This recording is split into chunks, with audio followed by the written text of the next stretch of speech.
अस्सलामुअलैकुम everyone, welcome back to my channel. कैसे हैं आप सब लोग। आज हम नया लेस का डिज़ाइन बना रहे हैं। बटरफ्लाई का पर्ल कॉटन थ्रेड यूज़ करते हुए कुछ इस तरह से मेरे पास थ्रेड है। आप इसको इजीली एम्ब्रॉयडरी के लिए भी यूज़ कर सकते हैं और नीडल में आसानी से इंसर्ट भी हो जाता है और इसे डिज़ाइन हमारे जो लेसेस की है बहुत ही खूबसूरत और नीट लुक में बनते हैं। इस तरह से ये वाला थ्रेड है, आप इसकी 2 या 3 लेयर्स भी यूज़ कर सकते हैं। आप इसको सिल्की थ्रेड की लेयर के साथ ज्वाइन करते हुए भी यूज़ कर सकते हैं और आप हर तरह की लेस को जो भी हम डेली बनाते हैं तो उनको आप सिल्की थ्रेड के साथ बना लें, उनको आप पैराशूट के थ्रेड के साथ बना लें, जैसे भी आपको कंफर्टेबल लगता है, जैसे आप यूज़ करना चाहते हैं या फिर जो आपके फैब्रिक पे रिक्वायर्ड है थ्रेड या कलर आप वो यूज़ कीजिए। तो इस थ्रेड को हम 1.0 mm की हुक के साथ भी कैरी कर सकते हैं और मैं 1.25 mm की हुक के साथ भी इसको ईजिली बना लेती हूँ। तो चलिए स्टार्ट करते हैं हम अपना आज का डिज़ाइन, जो कि बहुत ही ईजी और सिंपल है, स्पेशल मेरी बिगिनर फेलोज़ के लिए, और आसानी से आप उसको बना सकते हैं। बगैर किसी बेस्टो के हम आज का डिज़ाइन बनाएंगे। एज़ यूजुअल हम स्लिप नॉट ले लेंगे अपने थ्रेड पे और इसको हम फ्रंट साइड से ही अटैच करेंगे अपने फैब्रिक के।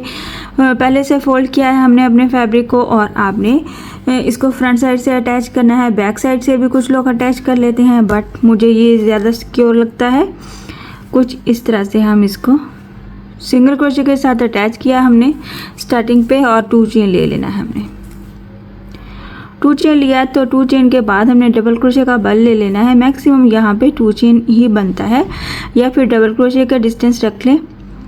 डबल क्रोशे के डिस्टेंस पे ही हमने इसको अटैच करना है, क्योंकि फर्स्ट टाइम में जो आप डिस्टेंस लेंगे हम वही पूरा अपनी रो में डिस्टेंस रखेंगे ताकि एक जैसा डिस्टेंस रहे। तो डबल क्रोशे का बेल लिया था हमने, डबल क्रोशे अटैच किया तो इसको मॉडिफाइड डबल क्रोशे बनाएंगे, यानी कि 3 लूप्स हैं डबल क्रोशे के, तो हर लूप्स में से बाहर आएंगे इस तरह से।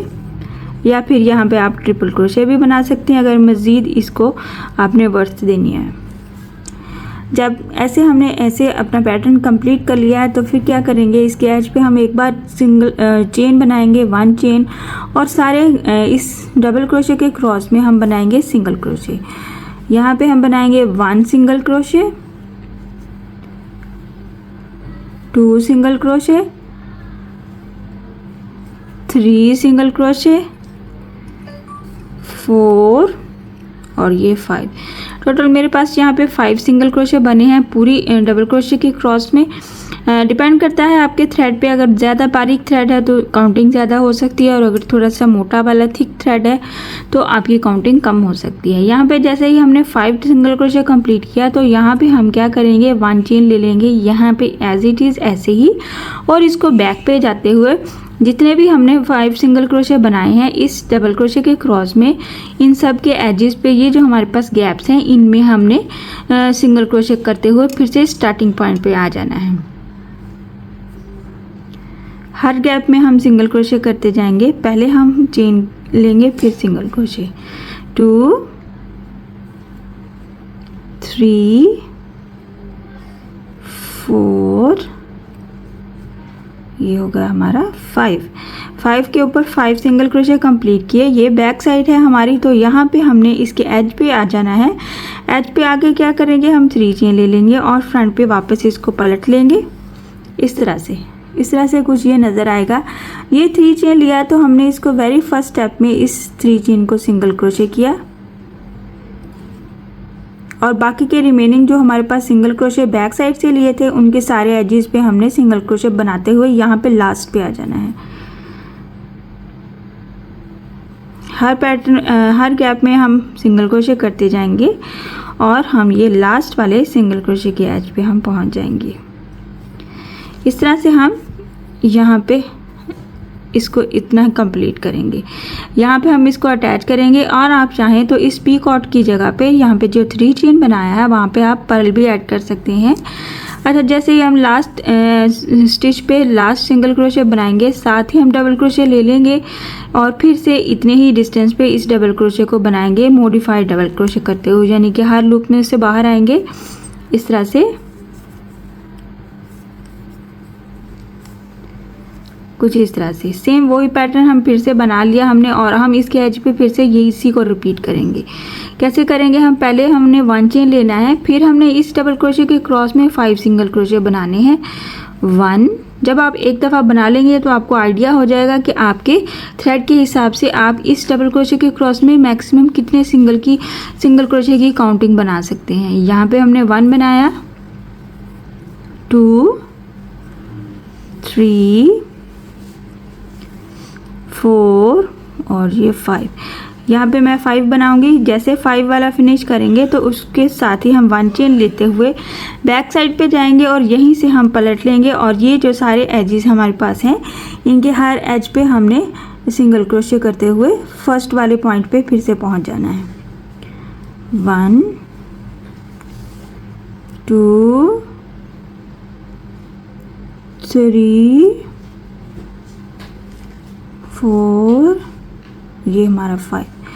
यहाँ पे हम पहुँच गए फर्स्ट वाले पे और इसको बैक साइड से ही हम 3 चेन करेंगे, 1, 2, 3 और पलट के वापस फ्रंट पे आ जाएंगे। तो सारे हमारे जो गैप्स हैं इनमें फिर से हम सिंगल क्रोशे करते हुए यहाँ पे आएंगे। सिंगल क्रोशे किया 1 टाइम, 2, 3, 4, ये हमारा 5 हमने लास्ट 5 पे 5 वाला बनाया। साथ ही फिर से हम डबल क्रोशे बनाएंगे और इस डबल क्रोशे को भी सेम डिस्टेंस पे हम फिर से मॉडिफाइड डबल क्रोशे बनाएंगे और हर लूप में से हम इसी तरह से बाहर आ जाएंगे और इस तरह से हम इस पैटर्न को फिर से रिपीट करेंगे। इस डबल क्रोशे के क्रॉस में हमने क्या करना है, 5 सिंगल क्रोशे बनाने हैं, पहले फ्रंट से फिर उसकी बैक साइड से 5 के ऊपर हमने 5 बनाने हैं और फिर से लास्ट पे हमने एक बार बैक साइड से बनाते हुए यहाँ से वापस आ जाना है। और इस तरह से हम इसके एजेस पे जो हमने पीकॉर्ड्स बनाए हैं वहाँ पे हम इजीली पर्ल भी ऐड कर सकते हैं, क्रिस्टल के बीड्स भी ऐड कर सकते हैं, जैसे भी आपको अच्छा लगता है, जो आप बनाना चाहते हैं, डालना चाहते हैं, आप वो ऐड ऑन कर सकते हैं। सो इस तरह से हमारी ये डिज़ाइन की लुक नज़र आती है। बहुत ही खूबसूरत और एलिगेंट डिज़ाइन बनता है। इस तरह से हमने सिंगल क्रोशे के साथ इसको कंप्लीट करते जाना है। सेम डिस्टेंस रखेंगे और अपने डिज़ाइन को कंप्लीट करेंगे। आप इसमें चाहें तो इसके एजेस पे हमने पर्ल्स या फिर बीड्स भी ऐड कर सकते हैं। मैं इसको थोड़ी सी आपको लेंथ भी बना के शो कर देती हूँ ताकि आपको आइडिया हो जाए कि हमारा डिज़ाइन लेंथ में बनने के बाद किस तरह से नज़र आता है। सो इस तरह से आप देख सकते हैं मैंने चंद पैटर्न ही कंप्लीट किया है, चंद काउंटिंग ही मैंने बनाई है थोड़ी सी, और कितना खूबसूरत और इसमें एलिगेंट लुक आता है। और आप इसको हर तरह के थ्रेड के साथ इजीली बना सकते हैं, वूल के पैटर्न के भी बना सकते हैं आप। इस तरह से हम इसको डिस्टेंस भी दे सकते हैं कि इस तरह से कि जब हम यहाँ पे डबल क्रोशे बनाते हैं नेक्स्ट पैटर्न के लिए तो उस डबल क्रोशे के बाद 2 चेन का गैप रखते हुए मज़ीद डबल क्रोशे बनाएं तो उसके बाद हम ये पैटर्न भी बना सकते हैं। एजेस पे हम पर्ल्स या फिर बीड्स ऐड कर सकते हैं। और अगर आप बिगनर्स हैं, डिस्टेंस लेने में आपको मुश्किल होती है तो आप पहले सिंगल क्रोशे के साथ सिंपल इसके लिए बेस रो भी बना सकते हैं और फिर उनकी काउंटिंग के साथ आप डिस्टेंस ले सकते हैं। जैसा कि हम अगर फर्स्ट स्टेप में जितने काउंट करके सिंगल क्रोशे डिस्टेंस लेंगे, नेक्स्ट फिर उतने ही काउंटिंग के साथ हम सिंगल क्रोशे के साथ अपने डिस्टेंस को बैलेंस कर सकेंगे। और अगर आप प्रैक्टिस आपकी अच्छी है, आप डिस्टेंस सेम रख सकते हैं तो आप इस तरह से भी बना सकते हैं। इस तरह से बनाने का मकसद ये होता है कि थोड़ी सी आसानी हो जाती है, हमें डबल काम करना नहीं पड़ता है।